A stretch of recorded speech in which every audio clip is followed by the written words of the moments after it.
Most people think they know how the British Empire fell. The story goes something like this. There was once an empire so vast that the sun never set on it, an empire that ruled a quarter of the planet, and then, sometime around the middle of the 20th century, it simply and gracefully let go.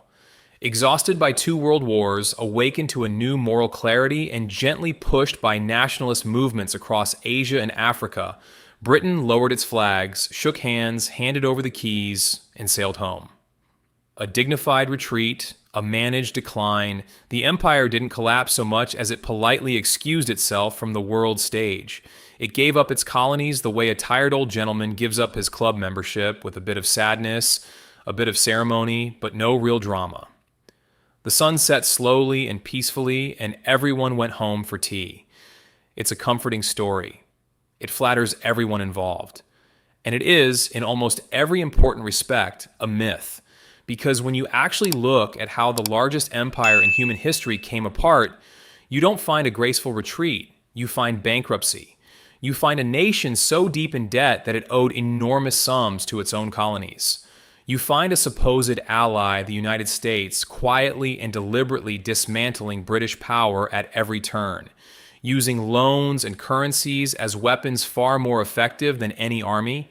You find rushed, catastrophic exits that left 1 million people dead. You find detention camps and secret archives and documents burned in the dead of night to hide what had actually been done. And you find, underneath all of it, a truth that the comfortable story is designed to obscure. The British Empire did not end because Britain had a change of heart.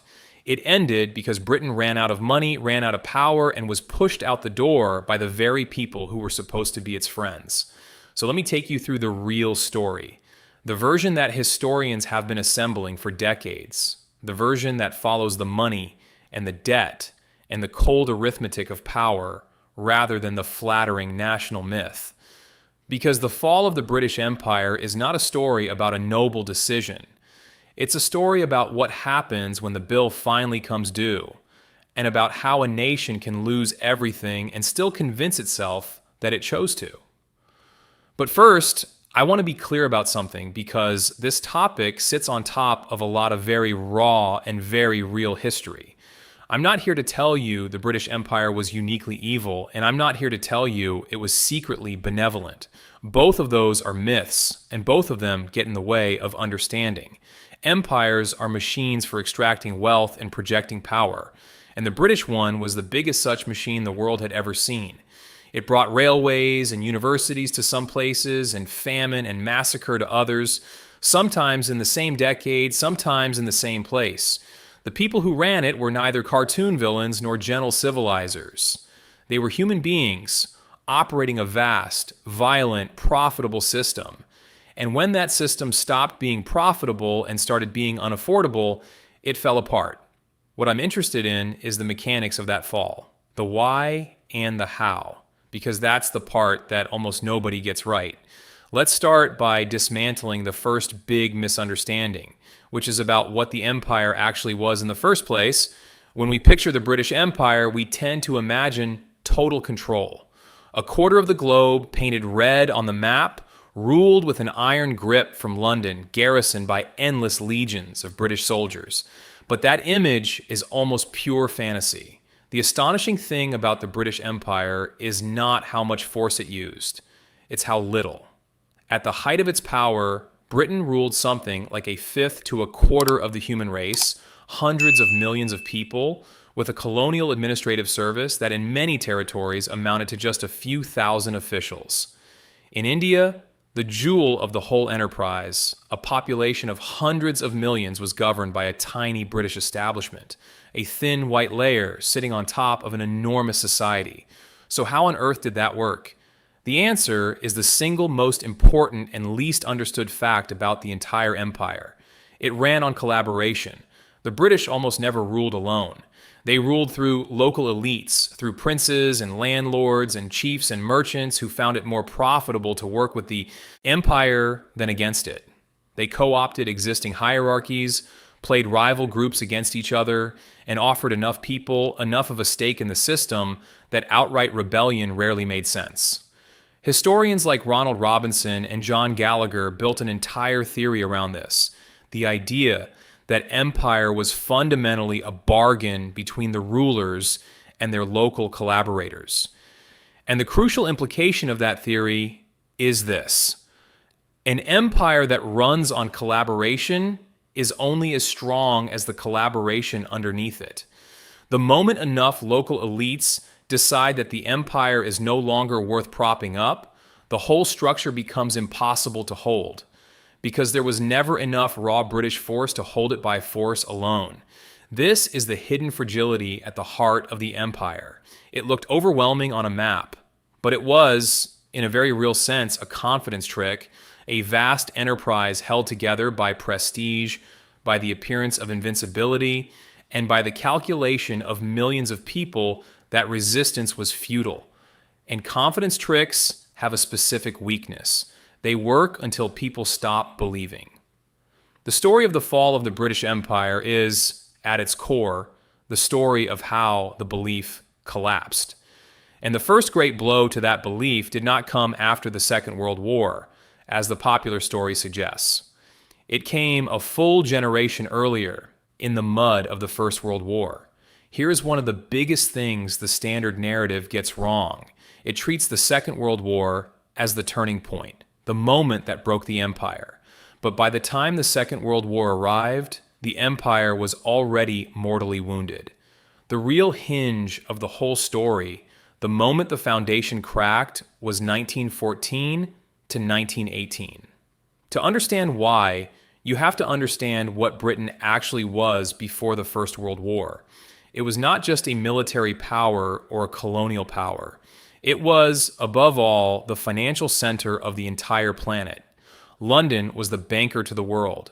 The pound sterling was the currency in which global trade was conducted. British investors owned enormous holdings of foreign assets, and the interest and dividends flowing back to London funded the whole imperial system. In 1914, Britain was the world's largest creditor. Everyone owed money to Britain.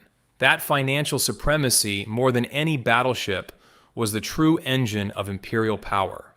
And the First World War destroyed it. The war was so staggeringly expensive that Britain burned through its wealth at a catastrophic rate.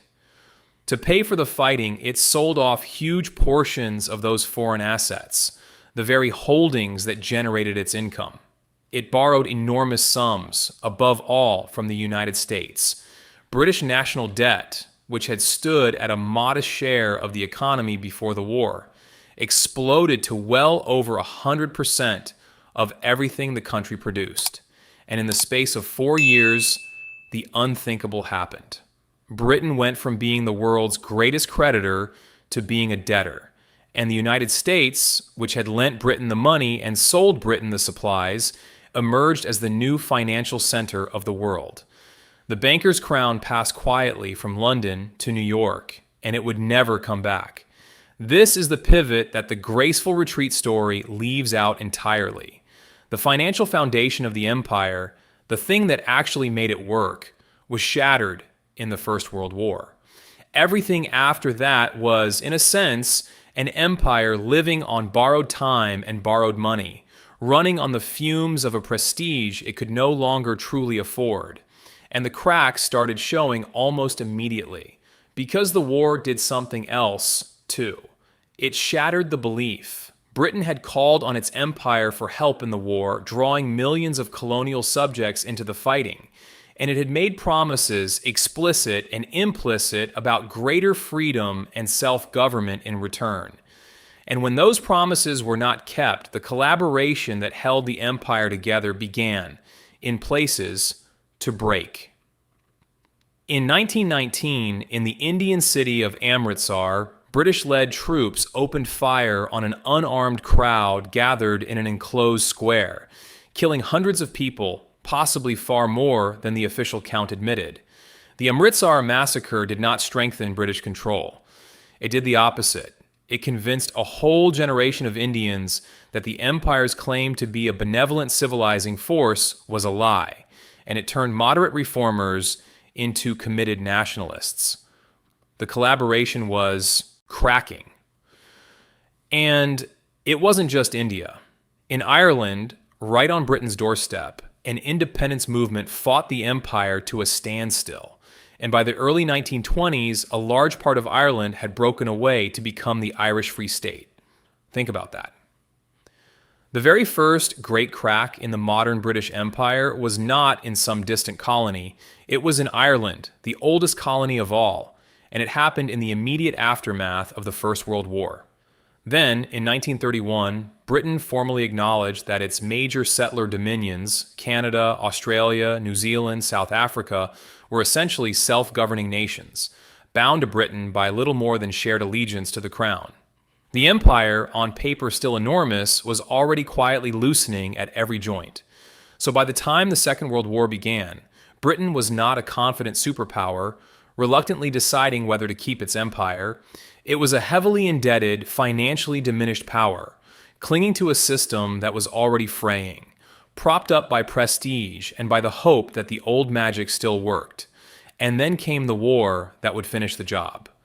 The Second World War is where the popular story finally intersects with reality.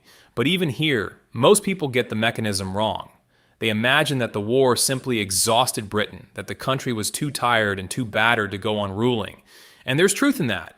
But the real story is far more precise and far more brutal. The Second World War didn't just exhaust Britain, it bankrupted it. Completely. Utterly. In a way that made continued empire mathematically impossible. Here are the numbers, and they are staggering.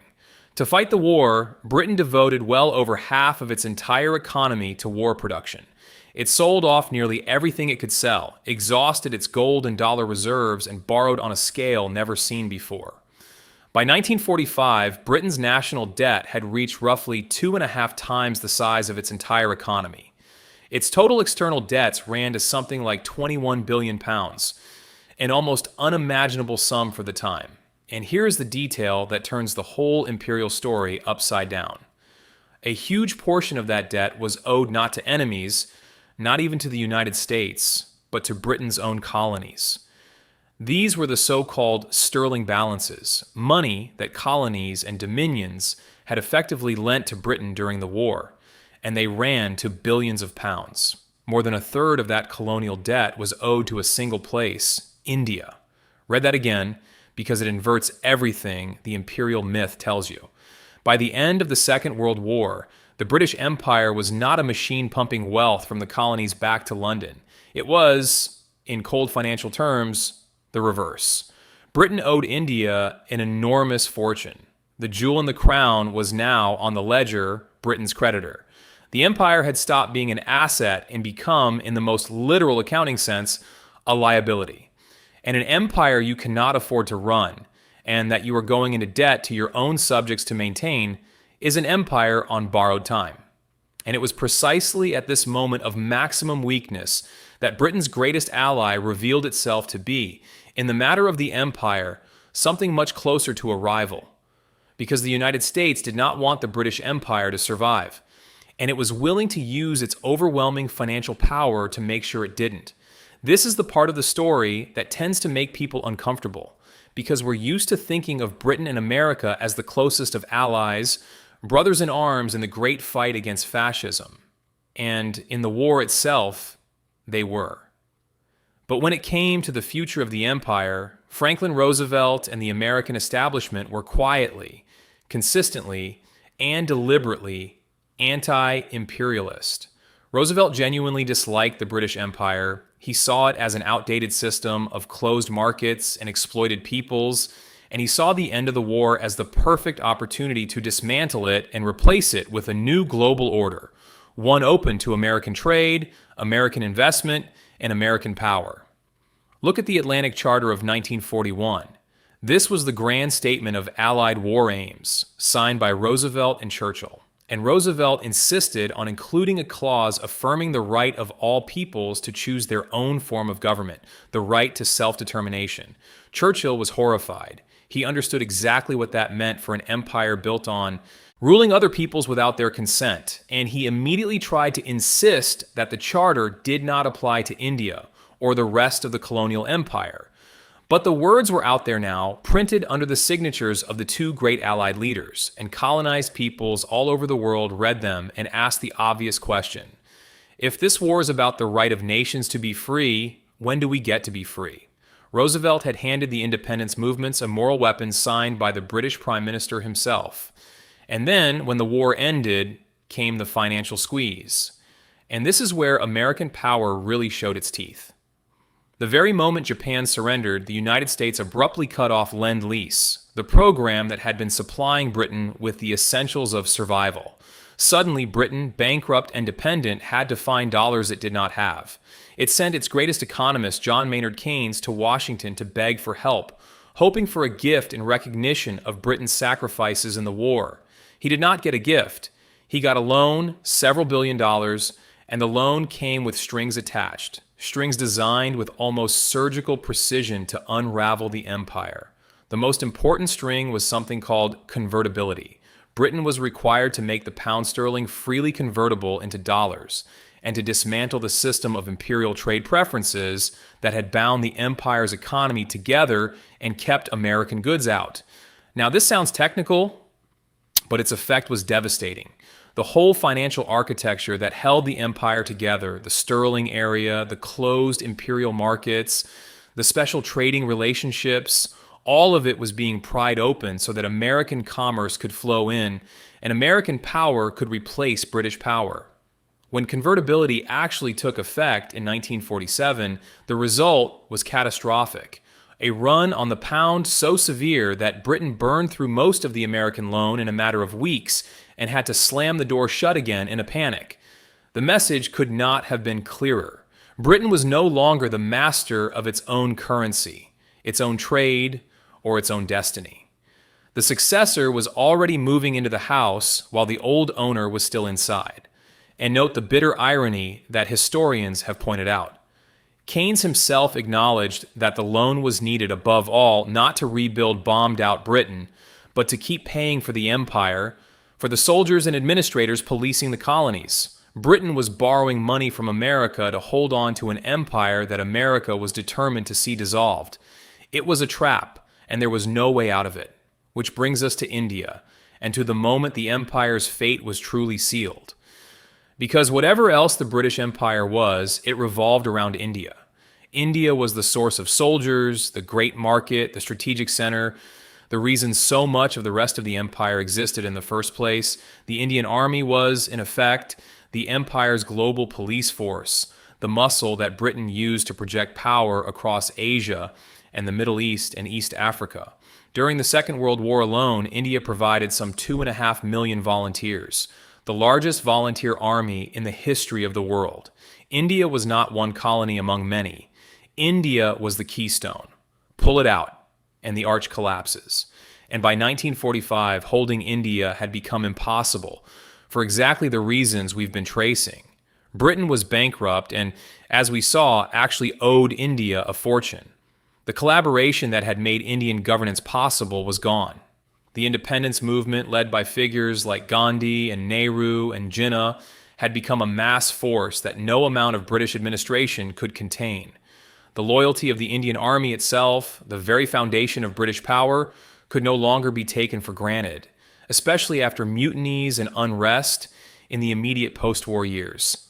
And the moral authority of the Raj had been shredded, not least by the Bengal famine of 1943, in which somewhere between 2 and 3 million people died while the machinery of empire and war carried on around them. A catastrophe that convinced countless Indians that British rule had nothing left to offer but suffering. The government in London, now led by a Labour Party with little appetite for spending blood and treasure to hold a colony it could not afford, made the decision to leave. But here is where the graceful retreat myth commits its greatest distortion of all. Because the British departure from India was not dignified. It was not orderly. It was a panicked, rushed, catastrophic scramble for the exit. The last viceroy, Lord Mountbatten, dramatically accelerated the timetable for withdrawal, and the subcontinent was hastily partitioned into 2 countries, India and Pakistan, along religious lines, with borders drawn in a matter of weeks by a man who had never set foot in the region before. What followed was one of the largest and bloodiest forced migrations in human history. As the borders were announced, some 12 to 15 million people, and by some counts more, fled in both directions, Hindus and Sikhs one way, Muslims the other. And in the chaos and communal violence that erupted, somewhere on the order of 1 million people, perhaps more, were killed. Trains arrived at stations filled with the dead. Whole communities were massacred. Britain left India in August of 1947, and it left behind a bloodbath. Now, historians argue fiercely about how much of that horror can be laid at Britain's door and how much was driven by forces within Indian society itself. And that's a genuine and complicated debate. But the point for our purposes is simpler and harder to dodge. The image of a wise, benevolent Britain gracefully handing over power belongs in the realm of fantasy. The reality was an exhausted, near-bankrupt power fleeing a colony it could no longer control or afford, in such haste that it helped set the stage for a catastrophe. That is not a managed retreat. That is a route dressed up after the fact as a decision. And India was only the beginning. Because once the keystone was gone, the rest of the arch came down. And in place after place, the reality of decolonization looked nothing like the polite handover of legend. It looked like violence, and then, crucially, it looked like a cover-up. Consider Kenya. In the 1950s, the British faced an uprising known as the Mau Mau, rooted in the grievances of Kenyans whose land had been taken by white settlers. And the British response was ferocious. The colonial authorities declared a state of emergency, and they built a vast system of detention camps through which they processed tens of thousands, by some estimates over 100,000 Kenyans. Inside those camps and in the broader campaign, there was systematic abuse, torture, and brutality on a scale that the British public was never told about at the time. The death toll is fiercely debated, but it runs at minimum into the many thousands, and some historians argue far higher. This was happening in the 1950s, at the very moment Britain was telling itself and the world a story about the enlightened, gradual, benevolent granting of freedom to its colonies. And then, decades later, came the truly damning revelation. When a group of elderly Kenyans, survivors of those camps, brought a legal case against the British government in the 21st century, something extraordinary emerged. It turned out that at the end of empire, as the British withdrew from colony after colony, they had systematically removed and hidden the most sensitive documents, the records of exactly what had been done, under a program that came to be known as Operation Legacy. Incriminating files were flown back to Britain in secret or simply destroyed, burned, dumped at sea, so that the incoming independent governments and history itself would never see them. Thousands upon thousands of files from dozens of former colonies were spirited away and locked in a secret government archive, their very existence denied for decades. It was only when a judge forced the issue that the government finally admitted the archive existed. Among the documents that surfaced was a chillingly candid piece of advice from a senior colonial legal official in Kenya who wrote that if abuses were going to be committed, then, in his words, they must be committed quietly. In 2013, the British government formally expressed its sincere regret, agreed to pay millions of pounds in compensation to thousands of surviving Kenyan claimants, and funded a memorial. Sit with what that means. The graceful, dignified retreat we've been taught to imagine was accompanied by a deliberate, organized effort to hide the evidence of how ungraceful it actually was. The tidy story of a benevolent empire bowing out with honor was, in part, a manufactured memory, built on documents that were literally burned so that the other story, the true one, could never be fully told. The myth wasn't just a misunderstanding. In places, it was engineered. And then, finally, came the moment when the mask fell off completely in front of the entire world, and Britain discovered in a single humiliating episode just how little of its power was real. That moment was Suez in 1956. Here's what happened. The Suez Canal, that vital artery connecting Europe to the oil of the Middle East and the trade of Asia, ran through Egypt, but had long been controlled by British and French interests. In 1956, the Egyptian leader Gamal Abdel Nasser, a rising champion of Arab nationalism, nationalized the canal, taking it under Egyptian control. To Britain, and especially to Prime Minister Anthony Eden, this was intolerable, an affront to imperial prestige, and a threat to a vital lifeline. So Britain, together with France and Israel, hatched a secret plan. Israel would invade Egypt, and then Britain and France would swoop in, posing as peacekeepers to seize control of the canal zone. Militarily, it worked. The invasion, launched in late 1956, achieved its objectives on the ground. For a brief moment, it looked as though the old imperial reflex still functioned, as though Britain could still reach out and impose its will on a distant nation by force. And then the United States destroyed the whole enterprise without firing a shot. President Eisenhower was furious. He had not been consulted, he feared the operation would drive the Arab world toward the Soviet Union, and he had no interest in propping up a dying European imperialism, but the decisive move was not military or even diplomatic, it was financial. The pound sterling came under intense pressure during the crisis, and Britain's reserves began to drain away. Britain needed emergency financial support to defend its currency, and the obvious source was the International Monetary Fund. Eisenhower made sure Britain would get nothing blocking the assistance, and the American government let it be known that it was prepared to sell off its own holdings of British currency, a move that would have sent the pound into free fall. In other words, the United States put its hand around the throat of the British economy and squeezed. And Britain, bankrupt and dependent as it had been since 1945, had no choice. It called off the operation. It withdrew in humiliation. Eden's government was shattered, and he resigned within months. Think about what Suez really revealed. Britain had won the military engagement and lost the war anyway, because it turned out that Britain could no longer act as a great power without American permission.